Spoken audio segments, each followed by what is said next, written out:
following paragraph, moving forward. Moving forward to more recent times, another spectacular comet. Here you go right here now. In 1861. It was described as a great comet, an expression reserved for the most spectacular visible comets. This comet coincided with the beginning of the American Civil War, which was dated from April 12, 1861 to May 9, 1865. So at the beginning of the Civil War, this huge comet appeared. And this is what people have wrote during that time. A great comet, the Great Comet of 1861 was discovered by John Tebbutt in Australia on May 13, 1861. A great comet is one that can not only be seen from Earth, but is also exceptionally bright. Also, it doesn't refer to the comet in so far as it refers to the particular appearance of a comet. For example, when Halley's Comet visited Earth in 1910, it was bright enough to be considered a great comet. However, in 1986, it was not bright enough to be considered a great comet. The most recent great comet event is McNaughton's Comet, close approach in 2007. But the most famous one that happened relatively recently was Hale Bopp in the 1990s. Well, there were several great comets in the 19th century. The 1881 comet was the most noteworthy. It was one of the brightest comets of all time, outshining all the stars in the sky, just barely excepting the sun. I just saw that. That should have been a wonder. In addition, the Earth passed so close to the comet that it physically entered its tail for 2 days. This bright period occurred on late June, early July in 1861, but it was at least visible in the sky without a telescope from May to August of that year. Okay, now jump down to where we're going to go now. As the midnight sun is draw close. That's the next page? Right. Okay, here it is. No, it's actually Julia Taft Bain, a playmate of Lincoln children in the White House. Where are you at? At the bottom of the page. At the bottom of the page. Oh, Julia Taft Bain? Yeah. A playmate of the Lincoln children in the White House recalled 7 years later, while watching the comet's pyrotechnics. That's right. A Negro woman of Washington predicted, "You see that great fire sword blazing in the sky? The handle toward the north and the point toward the south. And the north one take that sword and cut the soul's heart out." Soul's heart out. The soul's heart out. But that Lincoln man chillin', if he takes the sword, he gwine perish by it. Excellent. So, what page are you on? We're on page 4 of 9 and 5 of 9. 4. The bottom of 4 of 9 over to 5 of 9. Read that again, Jimmy. That's about. You see that big fire sword blazing in the sky, the handle toward the north and the point toward the south, and the north's going to take that sword and cut the south heart out. But that Lincoln man chillin', if he take the sword, he gwine perish by it.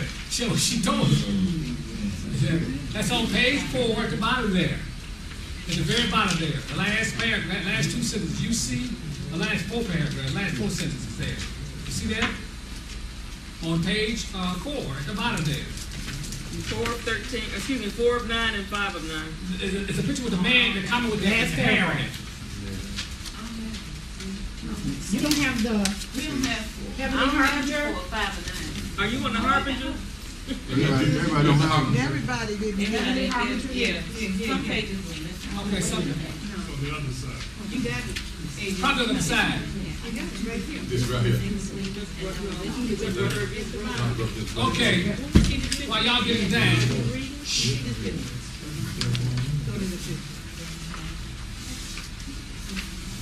Okay, now go to 5 now. Page 5 there.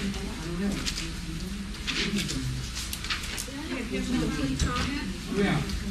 That comet appeared in, I think you said 1860 or 1861? 1861. Well, I just rounded it to 1860. 1860 was 152 years from today.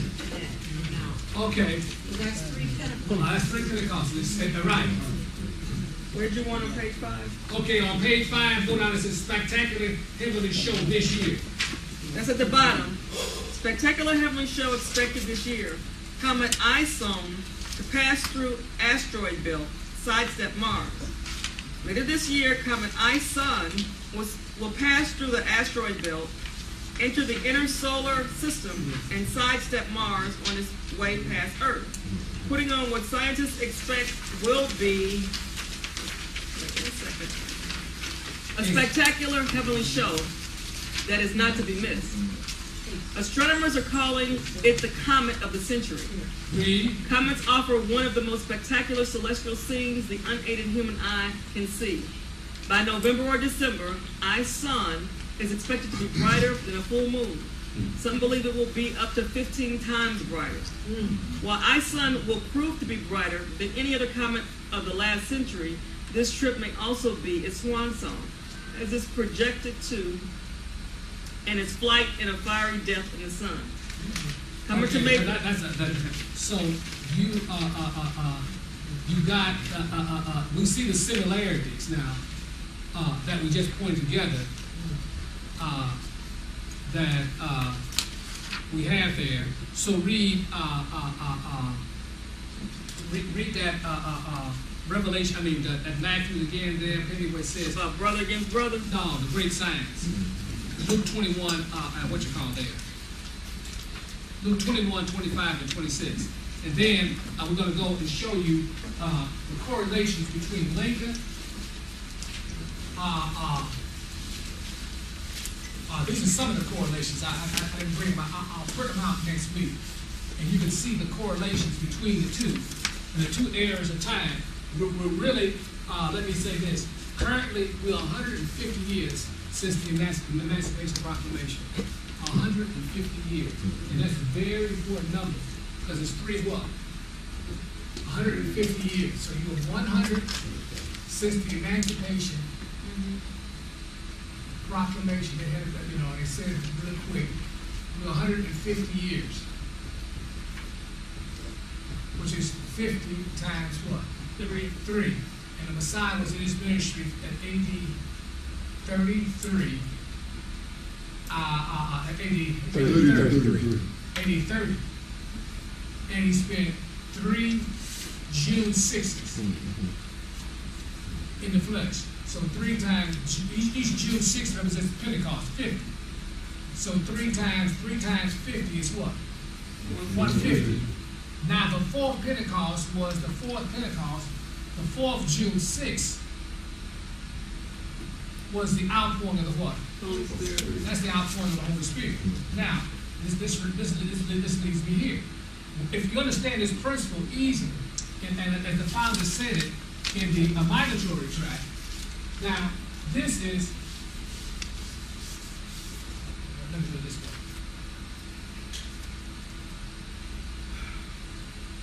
Let me do it this way. Let me do it sharp. Okay. The Messiah was in his ministry for 30 years. 30 years. That's 30 years. Then he goes out to be John to be baptized at approximately, 30 years old. And he's anointed by the Spirit here. So he's 30 years old. Then he goes out here in the wilderness and he spends another 40 years out here. 40 days and 40 nights being tested of the what? Adversaries. Then at 33 years, he goes over and he tears on earth how long? 40 days. 40 days. And after those 40 days, he ascended into heaven. Okay. Understanding that, 30 here. Joshua, son of Nun, spent 30 years in Egypt with the children of Israel. The children of Israel spent 40 years out here in the wilderness. And then they went into Canaan's land, and Joshua tarried 40 years. Joshua, son of Nun. So that's 40, 40, 30. Okay, that's very important in this sense. We get back to an important, he said this way, so you can write it down. For all you that hold, for all those that have silver, welcome to this. Okay.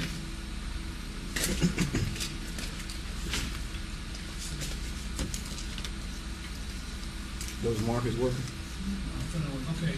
Here's 30 here. Silver is about $30 right now. And it's always been gravitating for $30 for so long. So it's $30. as it goes along. You got 40, and you got 40, and you got 10. Okay, once we move past this, that's what I tell you, this is the last time we're gonna spend some time down here in this 30 range. We're gonna probably go a little lower. Then the next move is 40 plus 30 is what? 70. We go between 60 and $70. We'll probably come back down a little bit. Ultimately, go from that 60 to 70. After we come back, we come down again. We're gonna go up another 70. We'll go to 110. And once we get to 110, the sky's the limit. So that's why I told you. You better get all you can while you can, because silver is marching along with these cycles. 150 here, 150 days since emancipation. You won't believe it, but there's going to come a panic to buy silver to pay their debt off. The silver was always used as an atonement sacrifice in the scriptures. So that's coming.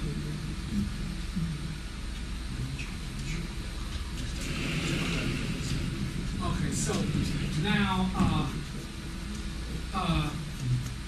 so we got it here. Let's put it there. Yeah. So everything is by the pattern. Just like you got, everything is threefold. You got three basic colors: red, blue, and what?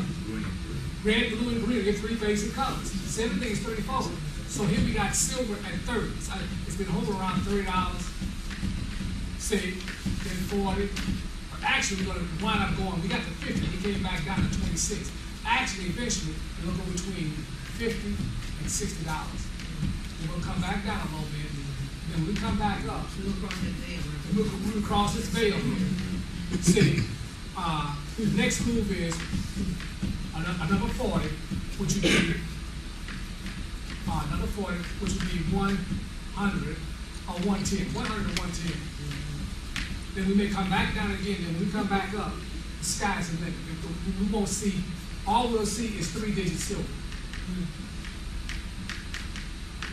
We'll see 3-digit silver. So just for 100 ounces, 100 ounces of silver, we'll call at $100. We'll cost you $10,000. So you better get it down while it's at 3. Good question. So is that silver going up to 110? Is that a reflection of their inheritance in Canaan? That's the inheritance in Canaan land, exactly. This is Egypt, this is the wilderness, this is Canaan land. And it's going to go so far, so fast, people are going to say, wow, and long ago, you won't believe it. So, I said all of that. Do you know when? Approximately when? Next week. The dates? We can tell you when, the approximation at the end of this term, 2016. 2016, which would be, by the time we get to 2016, we're going to have roughly about $3,500 gold and about $100, $110 silver.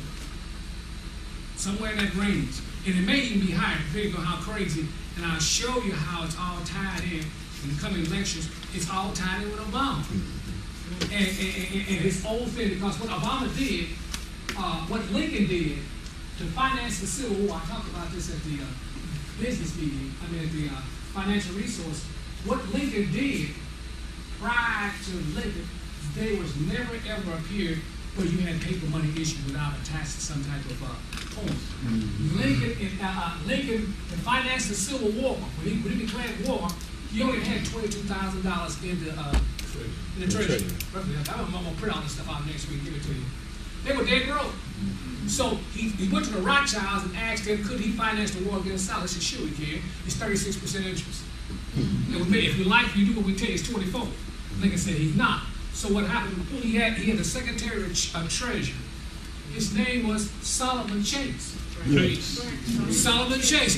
Where you that name at?